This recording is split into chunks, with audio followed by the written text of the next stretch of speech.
She was just 16, and that rain-soaked street felt colder than any winter she'd ever known. The headlights from a passing car startled her as she pressed the bundle tighter to her chest.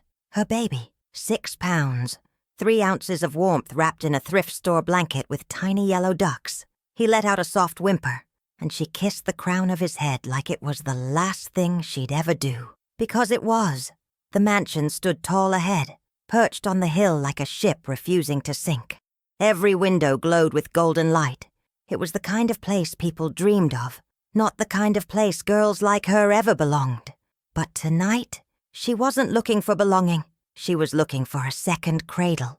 The gate was open just a crack, enough for her to slip through, quiet as a ghost. She'd been here once before, not inside, but close enough to know who lived there. The billionaire with the sad eyes. They said he'd lost his wife in childbirth, never remarried, never smiled, just lived alone in all that space. She didn't know his name, only his grief. She placed the baby down gently by the stone pillar. No note, no explanation, just a pacifier tucked beside him, and one whispered promise. You'll have more than I ever could give you. And then, with trembling legs and a heart she'd never quite get back, she turned and ran. She didn't hear the security alarm, didn't see the tall figure on the second-floor balcony pause, cup in hand. Didn't know that from that moment on, nothing in that house would ever be quiet again.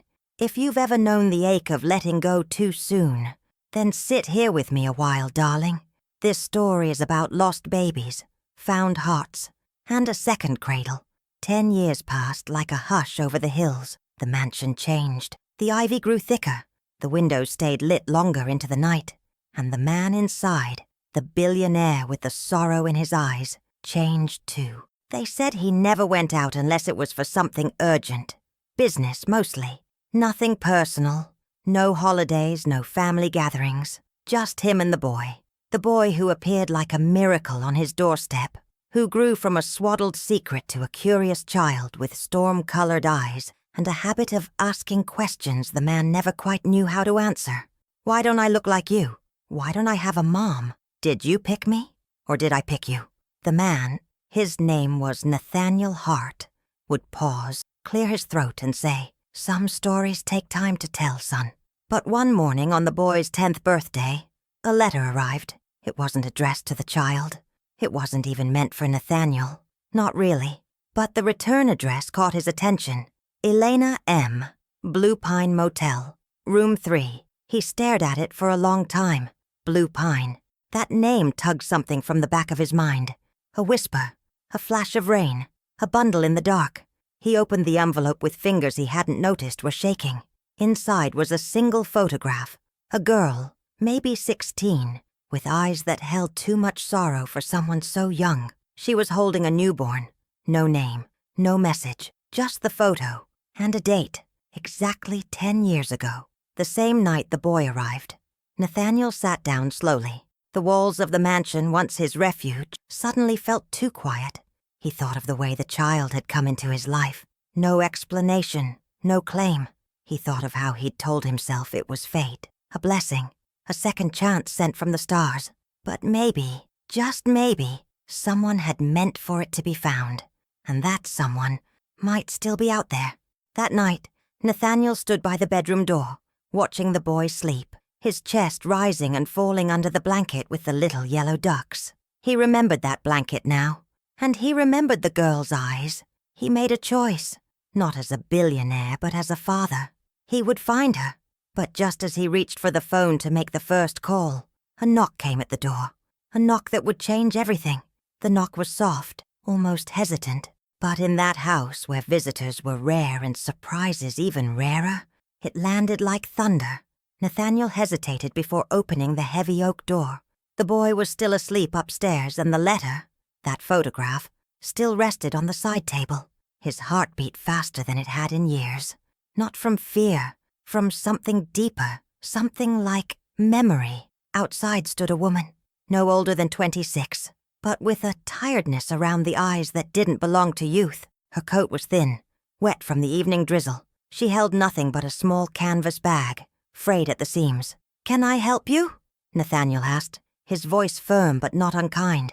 The woman looked up at him, and for a heartbeat, neither spoke. Her lips parted as if she might say his name, but then she just nodded slowly, her gaze falling to the floor. "I don't need money," she said. I need to know if he's safe." Nathaniel blinked. "Who?" She looked up again, and this time her voice didn't waver. "My son." The silence that followed was thick, like the air had been drained from the room. Nathaniel studied her face, the same eyes from the photograph, the same line of the jaw.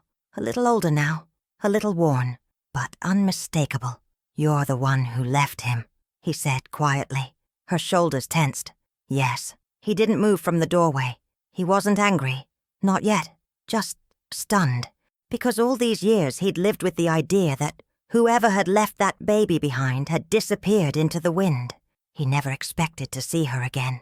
Never expected she might knock on his door like a ghost with unfinished business. "I watched from the trees that night," she said suddenly. "I waited until someone picked him up. I thought about leaving a note, but I didn't think anyone would believe I could love him and still leave." Her voice cracked just for a second.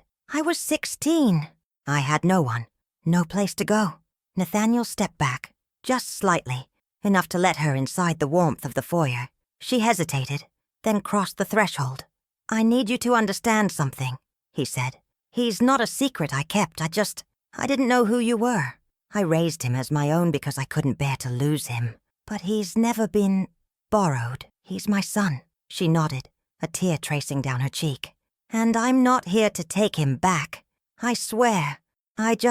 I've lived with the sound of his cry in my head every night for 10 years. I needed to know that I didn't ruin his life by walking away." Nathaniel studied her, saw the tremble in her hands. "Would you like to see him?" he asked gently.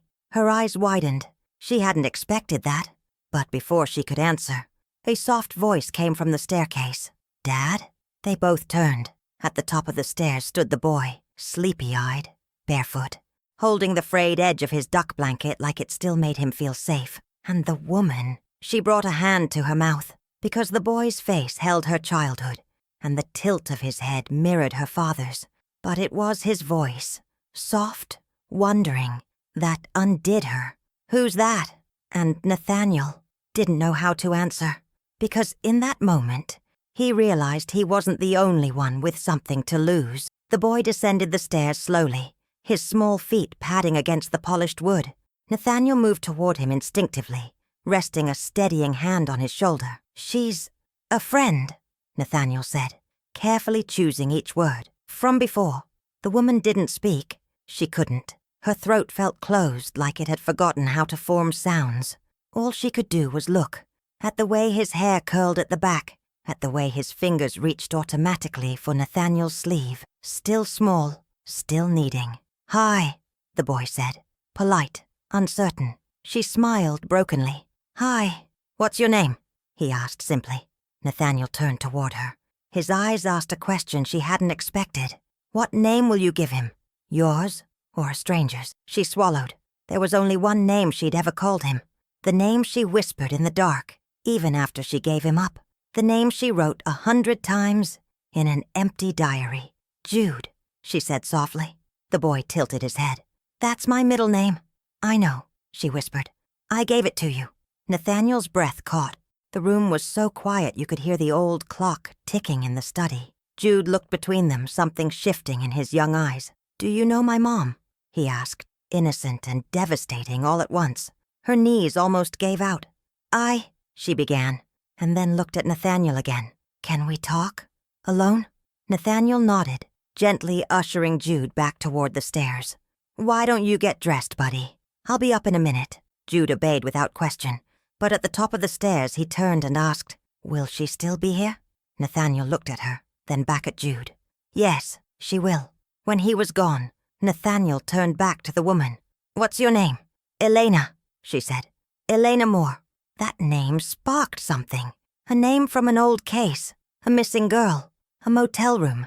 Nathaniel suddenly realized just how much she must have gone through, how young she'd been when she disappeared from the system, carrying a baby no one knew existed. "I don't want to hurt him," she said quickly. "I didn't come here to disrupt his life. I don't sleep. I don't breathe right. I needed to see if he was real, if he was okay. Nathaniel motioned toward the kitchen. You look like you haven't eaten in a while. Let's start there. The kitchen was warm, smelling faintly of coffee and cinnamon. She sat at the edge of a stool, like she didn't believe she deserved to be there. Nathaniel poured her tea. They sat in silence. I stayed in shelters, she said, eyes on the cup. Worked cleaning rooms in motels. Some nights I didn't eat so I could save enough to send a letter. But I never had the courage to say who I was. Nathaniel leaned back, arms crossed. Why now? Because I found the letter I wrote him the day he was born. I never mailed it. I couldn't. But when I read it again, I realized I couldn't carry this alone anymore. Then she reached into her bag and pulled out the letter, folded a dozen times, soft from time but still whole. Nathaniel didn't take it yet, because behind those quiet eyes of hers he saw something unraveling. And as Jude stepped back into the room, this time dressed, curious, older than his years, Elena turned to Nathaniel and whispered, I want to read it to him. But what Jude said next made her freeze. I already know who you are. Elena didn't move. Her breath caught halfway in her chest, like a bird that forgot how to fly. You know who I am? She asked, barely above a whisper. Jude nodded. He stood near the kitchen doorway, not afraid, not confused, just calm, like a child who had been waiting for something all his life and now finally had a name for it. I found the box, he said, under the bed in the guest room. Nathaniel's brows furrowed. What box? The one with the blanket, Jude replied, and the baby bracelet, and the picture of her holding me. Elena brought her hand to her mouth. She had hidden that picture deep in the folds of her soul, and in the folds of a small cardboard box she'd left with him, wrapped inside the only thing she had left of herself. She looked at Nathaniel. He shook his head slowly. I never meant for him to find that. I kept it, but I didn't know how or when to tell him. Jude stepped closer, his eyes steady. I waited. I thought, maybe when I turned 10 someone would tell me. Or maybe you were just a dream. He turned to Elena then, and what he said next wasn't bitter. It was honest, plain. I thought maybe you didn't want me. The words dropped like stones into still water. Elena stood, legs trembling. No, baby. I wanted you. I wanted you more than anything in this world. Then why'd you leave me? She knelt in front of him, hands shaking, heart laid bare. I left because I was afraid, she said, voice breaking. Not of you. Never of you. Of myself. Of what I didn't know. I was 16, and I didn't even know how to fill out a job application. I had no one. No family, no money. I thought if I left you somewhere good, someone would love you the way I couldn't. Jude's lip trembled. Nathaniel watched, his heart aching, knowing this wasn't his moment to interfere, only to witness. I thought about you every single day, Elena continued. I kept your hospital bracelet in my pocket for 5 years. I never stayed anywhere more than 6 months, but I always had your name close to my skin. Jude didn't answer. He looked at her for a long moment, then walked over and took her hand. It was small, light, but it was everything. And Elena broke. Not loudly, just quietly. A mother meeting her child for the second time. Nathaniel looked away, tears burning the edges of his eyes. But just as the moment softened, the doorbell rang again. 3 sharp knocks.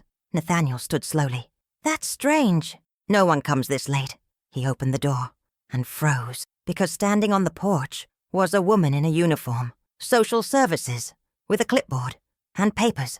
I'm here about Jude, she said, and Elena felt the world slip beneath her again. Elena's knees nearly buckled. Nathaniel stepped forward quickly, his arm reaching behind him protectively, as if shielding Jude without thinking.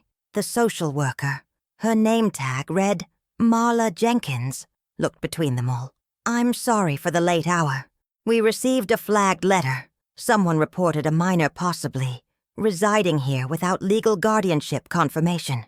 I need to ask a few questions. Nathaniel's voice was low, controlled. What do you mean flagged? Marla consulted her clipboard. An anonymous letter came in. Mentioned a child abandoned a decade ago at this property. No legal adoption on file. We had to follow up. Elena felt cold seep into her chest. She had mailed the photo. But she hadn't said anything. She hadn't sent it to the agency, had she? Nathaniel stepped aside slightly. He's been with me for 10 years. No one's ever questioned it before.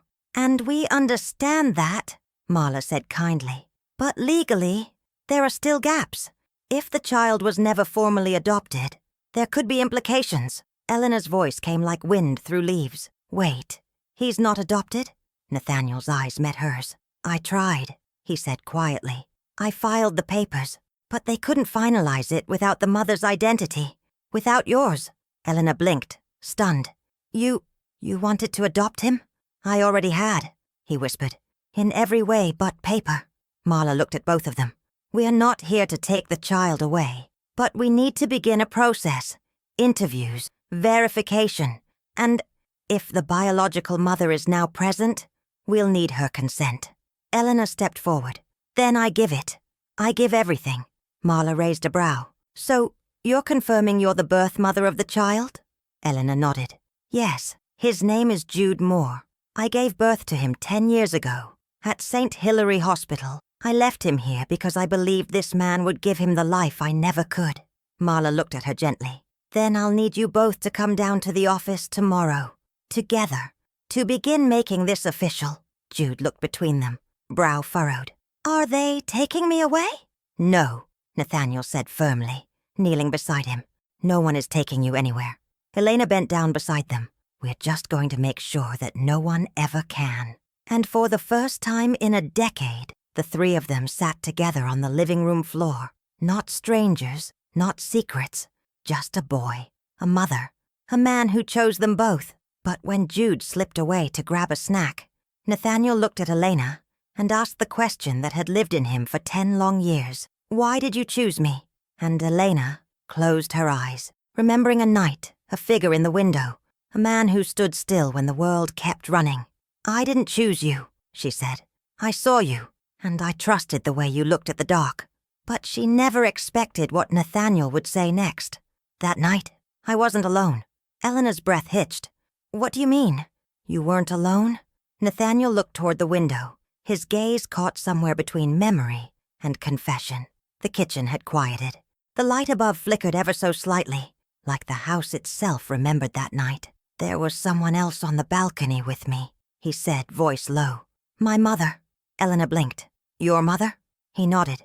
It was the last time she visited me. She always worried. Said this house was too big for one man. Too quiet. That night we were having tea when I saw a shadow moving near the gate.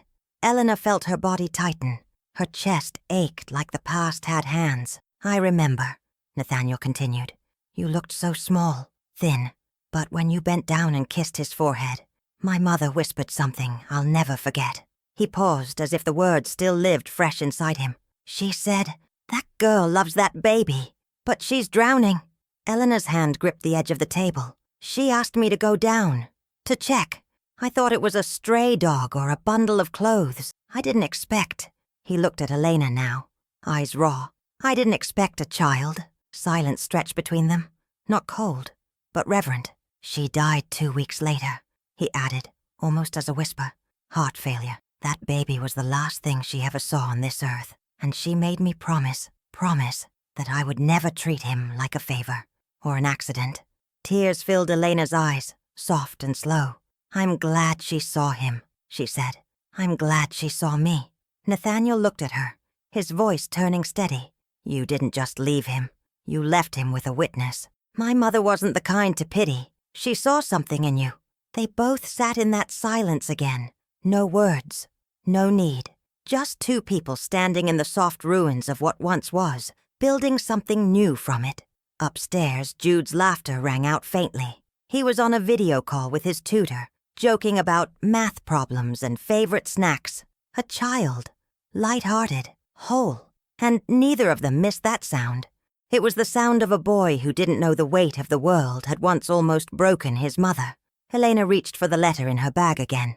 May I? She asked. Nathaniel nodded. She unfolded the pages. The paper was thin now, creased in 100 places, but the ink still held. Words that had waited 10 years to be read. She began to read, softly, slowly, like a lullaby, only her heart knew by heart. Dear Jude. But before she could finish the first paragraph, her phone buzzed. A number she hadn't seen in years. She let it ring. Then a text popped up. Room 3 at the Blue Pine, 9 p.m. Come alone. I know what you did. Elena went pale. Nathaniel saw it instantly. What is it? She didn't answer right away, just stared at the screen like it might bite. It's from someone I used to know, she whispered. Someone from before. And just like that, the past wasn't done with her after all. Because some secrets don't stay buried. Some come knocking when you finally find peace. Elena stood in the motel parking lot just past 9. She hadn't told Nathaniel. She didn't want Jude to know. This wasn't a moment meant for the present. This was a knot from the past, tugging hard. The Blue Pine Motel looked the same as it did 10 years ago. The paint peeling, the neon sign flickering like a tired eye refusing to shut. Room 3 sat at the far end, half lit by a single buzzing lamp. She clutched her coat tighter and knocked. No answer. She turned to leave when a voice cut through the air like a crack of thunder. You came! A man stepped out from behind the vending machine. Late 30s, face thinner than she remembered, eyes sharper, dressed in the same kind of leather jacket he'd worn the night he said, "No one wants a girl with a baby." Elena froze. What do you want, Trent? Trent smiled, the kind that didn't reach his eyes. Saw your little letter. Couldn't believe it. You finally grew a conscience, huh? Elena's voice was flat. I came to see what you wanted so I can make it go away. He stepped closer. You're brave now. Funny. You weren't so brave when you crawled into room 3 crying, saying you didn't know how to feed a baby. Her jaw tightened. And you weren't any kind of man when you slammed the door and told me it wasn't your problem. He laughed, bitter. Still dramatic. Here's the thing, sweetheart. That kid's got a nice life now. Fancy mansion. Rich daddy. You think that kind of story stays quiet? Elena swallowed. What are you saying? I'm saying stories sell, especially ones with abandoned babies and billionaire daddies. You want peace? That's gonna cost you? She stared at him, disgust turning to fire. I have nothing, she said. You've got that man, Trent replied. He's worth something. And if he doesn't pay? Well, maybe social services needs the full version of the story. The one where you left your baby with a man you'd never met. That sounds stable to you. Elena turned to go, but his final words stopped her cold. You're not the only one with something to lose, Elena. And Jude, he might want to know what you did that night, before you got to the gate. Elena didn't sleep that night. She stared out the mansion window, watching the wind bend the trees. And when morning came, she had to decide. Tell Nathaniel the truth, all of it, or risk losing the only second chance she'd ever had. Elena sat at the kitchen table before dawn. The steam from her untouched coffee curled like a question she didn't want responder. Nathaniel hadn't come downstairs yet. Jude was still asleep, and outside the world felt quiet. Too quiet for what she was carrying, because there were pieces of that night she'd never told anyone, not even herself. She heard footsteps and looked up. Nathaniel stood in the doorway, barefoot, with that same look he'd worn the night they met again. Calm on the outside, but watching carefully beneath. You didn't sleep, he said gently. Elena shook her head. I went back to the motel. His face changed. He didn't raise his voice, didn't even frown. But something in his shoulders tensed, like the past had come knocking again, and this time it had a face. Elena, he said, slow. What happened? She looked down at her hands. Do you remember the name Trent? He did. Nathaniel sat across from her. He waited, not pressuring, just steady. A lighthouse, not a storm. I was 17 when I met him, she began. He was older, said he'd help me find a job. I was already pregnant by then. The shelter had just closed their doors to minors without ID. I didn't know where to go, so I followed him. She swallowed hard.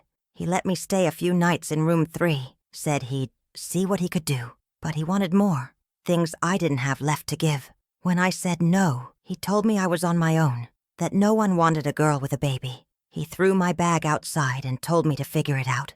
Nathaniel's jaw clenched, but he said nothing. I walked for hours, she whispered. My feet were bleeding. I found that hill, that gate, and when I saw the lights in your house, I prayed, not because I believed in miracles, but because I didn't know what else to do. Her voice cracked. I didn't just leave Jude with you. I left the last piece of myself that night. The room was still, the kind of stillness that holds space for something holy. Nathaniel reached across the table and placed his hand over hers. "You didn't abandon him," he said quietly. "You protected him with the only tools you had." Elena blinked through tears. "But now Trent is back, and he's threatening to go public. Or worse, he says he knows things about that night, things that could change how people see me. Maybe even how Jude sees me." Nathaniel leaned back. "Then we tell Jude the truth, on our terms, before anyone else can twist it." Elena hesitated. "Do you really think he can handle it?" Nathaniel gave a small smile. "He was born from your strength. He's grown with my stubbornness. That boy, he's built for truth." Just then they heard small footsteps on the stairs. Jude walked in, rubbing his eyes. "Why are you up so early?" Elena wiped her cheek and smiled. "We were just talking about something important." Jude looked at both of them and nodded. "Is it about me?" Nathaniel patted the seat between them. "Yeah, buddy, it is." And that morning, while the sun crept in through the curtains, they told him everything. Not as a tragedy, not as a shame, but as the beginning of his story, finally complete. And Jude, after listening silently, looked at Elena and asked, "Did you name me?" "I did," she said, trembling. "I like it," he smiled. "But can I keep calling you Elena?" Her heart broke and mended in the same breath. "Of course." But what he said next made Nathaniel go pale. "Because I already have a mom, and she's been looking for me too." They stared at him, and he pulled a folded letter from his backpack. "It was in the box under the bed. I didn't show it to you because I was waiting for the right time." Nathaniel opened it with shaking fingers, and at the bottom, written in careful, slanted cursive, "If you ever read this, Jude, tell Nathaniel I forgive him." Elena covered her mouth, because the letter was from Nathaniel's late wife. Nathaniel's hands trembled. The paper felt warm and heavy, like it still carried the breath of the woman who wrote it. The name at the bottom, Lily Hart, seemed to glow beneath the morning light. He stared at it, then looked at Jude. "Where did you find this?" Jude shrugged. "In the blanket. The duck one. It was tucked inside the lining. I think it got lost there a long time ago." Elena leaned closer. "What does it say?" Nathaniel began to read, his voice thin, like a thread holding too much weight. "My dearest Nathaniel, if this letter finds you, it means you kept going. It means you found a way to love again, even when the world said you shouldn't. Maybe that love came to you the way you least expected, as it always did for us." His voice faltered, but he continued. "If there's a child in your care, know this. I wanted that for you. I wanted you to be someone's safe place. I wanted you to be the second cradle for someone who never had a first." Tears slipped down Elena's face. Jude leaned against her arm, not afraid, just listening. "You always saw the broken things and stayed. That was your gift, Nate. Mine was leaving pieces of myself behind for someone else to pick up. If you find her, the girl who left a child behind, don't ask her why. Just thank her.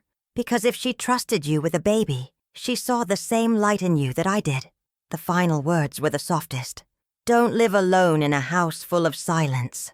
Let love walk through the gate, even if it limps." Nathaniel folded the letter with reverence. He couldn't speak, but Elena did. "She knew," she whispered. "Somehow, she knew we would find each other." Jude looked between them. "Was she your wife?" Nathaniel nodded. "Yeah, buddy. She passed away right before you came." Jude was quiet for a moment. Then he looked at the floor. "Do you think she picked me out? Sent me to you?" Nathaniel swallowed hard. "I think she made room in my heart, so when you came, it wouldn't be empty." Elena closed her eyes, because in that moment something old was released. Not guilt, not shame, just the weight of carrying it alone. But as they stood, holding that letter, a knock came at the door. Again. Nathaniel's face hardened. Elena rose slowly, and outside, on the porch, Trent stood, with a woman beside him, a woman holding a file, and she said one sentence that shattered the calm. "I'm Jude's legal aunt, and I want custody." Elena stood frozen. Trent had that same look, smug, hungry, cruel in that quiet way that only cowards wear. But the woman beside him, she didn't look cruel. She looked tired, worn down. like someone who'd had too many doors slammed in her face. "I'm his aunt," she said, holding up the folder. "My name's Krista Moore. Elena is my sister." Elena blinked. "Krista, you're not—" "You weren't around. Not since I was 13. You left. I was told you were in foster care. I thought you were better off without me," Krista replied. "But then this man," she nodded toward Trent, "showed up with papers. Said there's a child. Said he might be my nephew." Trent smirked. "I just wanted what was right. Family deserves a chance." Nathaniel stepped forward, calm but firm. "You expect us to believe you're here out of love? You sold that boy's story for attention. You threatened his mother. And now you're parading legal claims like a trophy." "I have every right to ask for custody," Krista said, her voice shaking. "He's blood." Elena stepped forward now, anger wrapped in grief. "Where were you, Krista? When I gave birth alone? When I slept under bridges with a baby in my coat? You think blood earns you something after a decade of silence?" Krista's eyes filled with tears. "I didn't know where you were. I didn't know he existed. If I had, you would have done what?" Elena asked, voice cracking. "Taken him to your 5th eviction notice. Introduced him to your next bottle of vodka. Don't you dare act like you're here for him. You're here because someone dangled $1 in front of you." That silenced Krista, but not Trent. "I gave her the papers," he said. "She can file a motion. And when the courts see that he was left without legal consent, well, we'll see." Nathaniel looked at him then, not with fear, with a steadiness that made even Trent blink. "I have letters," Nathaniel said. "I have witnesses. I have 10 years of school photos, medical records, bedtime stories, and fevers and tears wiped at 2 a.m. I may not be blood, but I am home." Krista opened the file. "Then let's let a judge decide that." Nathaniel stepped back. "Fine," he said. "But know this, Jude's not a prize. He's a person, and he already knows what love feels like. You can't replace that with paperwork." They left without another word. Elena closed the door and turned to Nathaniel. Her hands were shaking. "I'm scared." He reached for her. "Me too. But we've come too far to let a stranger rewrite his story now." That night they sat together and told Jude everything, even the ugly parts, and when they were done, Jude just looked up and said, "Do I have to go with her?" "No," Nathaniel said. "Not if we can help it." But Elena knew the law wasn't always fair, and love didn't always win in court, which is why, that night, she took out the diary she hadn't opened in 10 years and began writing a truth no judge could ignore. The courtroom was colder than Elena imagined. The benches were hard, the lights too bright.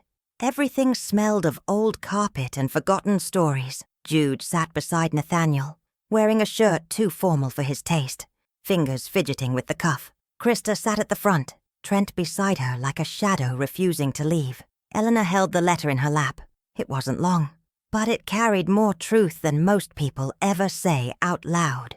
When the judge finally called her name, she stood. The room felt too big, but her voice was steady, not because she wasn't afraid, but because she had nothing left to hide. She read aloud, "Your Honor, my name is Elena Moore. I was 16 when I gave birth to Jude. I had no parents, no support, and no safety. I left him in front of a house because it was the only place I'd ever seen lights stay on all night. I didn't leave him because I didn't love him. I left because love wasn't enough when I had nothing else. For 10 years I wandered. I cleaned motel rooms and washed dishes and slept on benches, and every single night I whispered his name to the stars. Nathaniel Hart did not steal my son. He saved him. He held him when I couldn't. He raised him with kindness and stability. He is not Jude's biological father, but he is the man who taught him what family means. I am standing here not to fight for custody. I am standing here to fight for what's already true. Jude already has a home, and he deserves to keep it." She folded the letter, her hands shaking now. Krista looked away. The judge leaned forward. "Miss Moore, are you relinquishing your parental rights?" Elena looked at Jude, at his eyes, his heart, his whole being. "No," she said softly. "I'm giving them to him. Whatever keeps him safe." The judge nodded, then turned to Jude. "You've heard a lot of things today, young man. Would you like to speak?" Jude stood, and in a voice stronger than any child should have to find, he said, I want to stay where love is. Just that. Nothing more.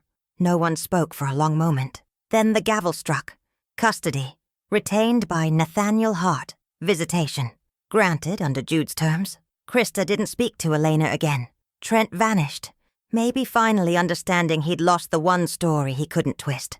And as they walked out of the courthouse, Jude ran ahead, duck blanket tucked under one arm. Free. Nathaniel took Elena's hand. They didn't need words. But later that night, as they stood on the back porch, Elena whispered, "Do you ever wonder what would have happened if I hadn't left him that night?" Nathaniel shook his head. "No, because then none of this would have happened." She leaned her head against his shoulder, and he said the thing she didn't know she needed to hear. "You didn't leave him, Elena. You just led him home, the long way." But what they found in the mailbox the next morning would change everything. Once more, the mailbox creaked open under Nathaniel's hand. It was early. The dew still clung to the grass. Jude was inside, pouring cereal and singing softly under his breath. Elena had just stepped out of the shower, wrapped in a towel, humming the tune Jude had made up the night before. Everything felt normal, safe, until Nathaniel pulled out the envelope. It wasn't like the others. It was heavy, cream-colored. No return address, just his name, in handwriting he hadn't seen in more than 10 years. Lily, his late wife. The breath left his lungs. He walked back inside slowly, letter gripped in hand like a relic. Elena turned the corner, towel now replaced with an oversized sweater. "What is it?" He held it out silently. She took one look and understood. They sat together at the kitchen table, the same table where Elena had once told her truth, the same table where Jude had fallen asleep doing math homework and spilled milk and built Lego castles. Nathaniel opened it. Inside was a letter and a birth certificate. His hands shook. He read aloud, "My Nathaniel, if this reaches you, it means the plan worked. Or maybe it didn't. Maybe the world unraveled and you're piecing it back together, without me. I don't know if you ever found out, but the baby I lost wasn't the only one I carried. Not by blood, but by promise. There was a girl, young, scared. She came into the shelter one night and I took her in. Her name was Elena. She reminded me of myself when I was 17 and lost everything. She got pregnant, and I swore I'd help her. But I got sick. You didn't know. I didn't want you to. I thought I had more time. I made arrangements. Told her that if anything happened, she should go to you, because you would understand. You always understood broken things better than whole ones. If a child came to your door, Nathaniel, it was because I sent him. I need you to believe that. His name is Jude, and he was always meant to be yours, even if the world didn't give him your blood. Love him, like I couldn't. Love her, if she finds her way back to you. And please, let go of the guilt. There was never anything to forgive. Lily." Nathaniel couldn't breathe. Elena sat in stunned silence. She knew me. She remembered. He unfolded the second page. A birth certificate, issued privately by the shelter, filed, but never submitted to the county. Jude Hart. Mother, Elena Moore. Guardian requested. Nathaniel Hart. There it was, 10 years later. Proof that everything had happened exactly the way it was meant to. Nathaniel covered his face, overwhelmed. Elena reached across and touched his arm. "She saved us both, didn't she?" He nodded slowly. "She didn't just give me permission to love him. She gave me the purpose I lost when she died." Elena leaned in. "Then maybe now, we give him his truth, his full truth." And that night, under a quilt on the back porch, as fireflies blinked and summer clung gently to the hills, they told Jude everything.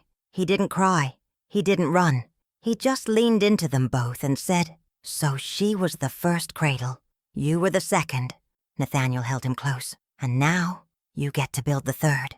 But just before they turned in for the night, Jude pointed to a light down by the gate. A car, a familiar figure stepping out, and Elena whispered, "That's not possible." The porch light flickered as they stepped outside. The car door closed softly, and from it stepped a woman, older than Elena remembered, but unmistakable. Her shoulders curved inward, as if the world had weighed her down year after year. Her eyes, still sharp, still full of questions. Elena's voice came out barely audible. "Mom?" Nathaniel stood beside her. stunned. Jude looked up at them both. "Is that my grandmother?" The woman walked slowly toward them. Elena didn't move. Her legs locked. Her breath stuck. It had been more than a decade. 10 years since the night her mother threw her out for being pregnant. 10 years since the last words she heard from her were, "You ruined your life, and mine." But now, she stood at the bottom of the porch steps, hat in hand, eyes full of rain and regret. "I read about the hearing," she said softly, "and about the boy." No one spoke. "I've been following you, Elena, quietly. I kept clippings, heard things through old friends.